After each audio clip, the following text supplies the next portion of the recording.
Finally मी माझे hair colour change केलेला आहे. हा आहे माझा ओरिजिनल कलर केसांचा. तो जो त्यांनी मला करून दिलेला होता तो खूप फेंट झालेला होता. मी त्यांना खरं तर एवढं फेंट सांगितलेलंच नव्हतं, पण त्यांनी तो मला करून दिला आणि तो अजिबात सूट करत नव्हता. मला असं वाटलं की बघू काही दिवस आपल्याला म्हणजे चांगलं वाटतंय का, थोडं स्टाईल करून काही करून, पण ते मला अजिबातच आवडलं नव्हतं. ओंकारला पण अजिबात आवडलं नव्हतं. सो मी काल त्या मॅमला म्हटलं की मॅम मी येते, मला प्लीज हे करेक्ट करून द्या. आणि त्यांनी छान प्रकारे मला करेक्टसुद्धा करून दिलं. त्यासाठी थँक्यू सो मच त्या मॅमला सुद्धा मी म्हटलं. कारण की खूप कमी लोक असतात की जे छान रिप्लाय देतात आणि म्हणतात की काही हरकत नाही, काही तुम्हाला जर नसेल आवडलं तर आम्ही करून देऊ, असे म्हणणारे फार कमी लोक असतात.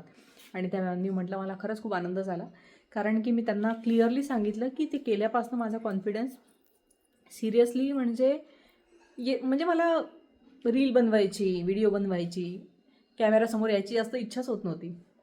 त्या केसांमुळे मला स्वतःलाच माझा चेहरा चांगला वाटत नव्हता. नवऱ्याने म्हटलं ते तर आहेच, पण मला स्वतःला पण ते छान वाटलं पाहिजे ते वाटतच नव्हतं. आणि फायनली हेअर कलर चेंज केलेला आहे. I am very happy. तर आज काय सांगणार तुम्हाला. सकाळपासून मी तिकडेच गेलेली होती. ते 25 किलोमीटर होतं माझ्या घरापासून. खूप जास्त दूर होतं जिथे मी कलर केलेले होते. त्यामुळे आज जाणं येणं यातच माझा बराच वेळ गेलेला आहे. आणि मग आल्यानंतर काही कामं होते, मग ते केले. त्याच्यामुळे आज काही असं खूप शूट वगैरे करायला असा सच वेळ मिळालाच नाही आहे. कसे वाटत आहेत माझे हेअर्स मला कमेंट करून नक्की सांगा. तुम्हाला आधीचे केस आणि आत्ताचे केस यामध्ये फरक दिसत असेल आणि कलरमध्ये तर क्लिअरली कळत असेल तर कसे दिसत आहे आता केस माझे, मला कमेंट करून सांगा.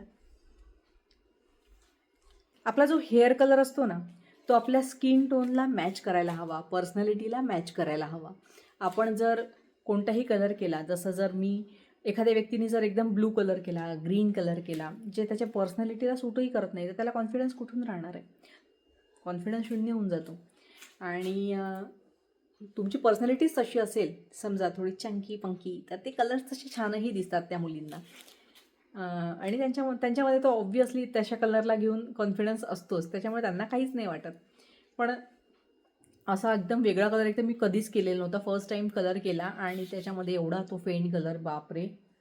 आत्ता कुठे माझा चेहरा बघा किती छान दिसतोय. खूप बरं वाटतंय मला ते केल्यापासून. इंडियन स्किन टोनला एक एकदम डार्क ब्राऊन किंवा मग ब्लॅक असेच कलर्स छान दिसतात. म्हणजे ऑब्व्हियसली ते प्रत्येकाची चॉईस असते, पण मला पर्सनली तरी असं साधं सिम्पल असंच आवडतं बाबा. मस्त वाटलं त्याच्यामुळे. वाव.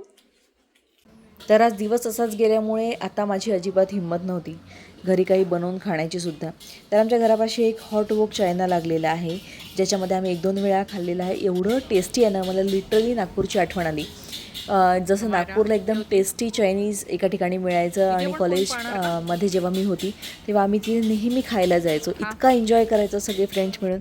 तर हे फूड एकदम सेम तिथल्यासारखंच आहे. त्यामुळे मी इतकी म्हणजे मन एकदम हॅपी होऊन गेलं. कारण पुण्याची जी टेस्ट आहे ना, ती थोडी कमी तिखट आहे आणि नागपूरकरांची जी टेस्ट आहे ना, ती जरा स्पायसीमध्ये आहे. स्पायसी त्यांना जरा जास्त आवडतं.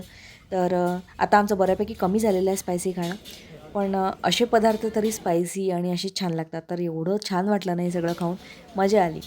तर ओव्हरऑल पाहायला गेलं तर आजचा दिवस एकदम माहोल होता. तर भेटूया उद्याच्या व्हिडिओमध्ये. तोपर्यंत बाय बाय.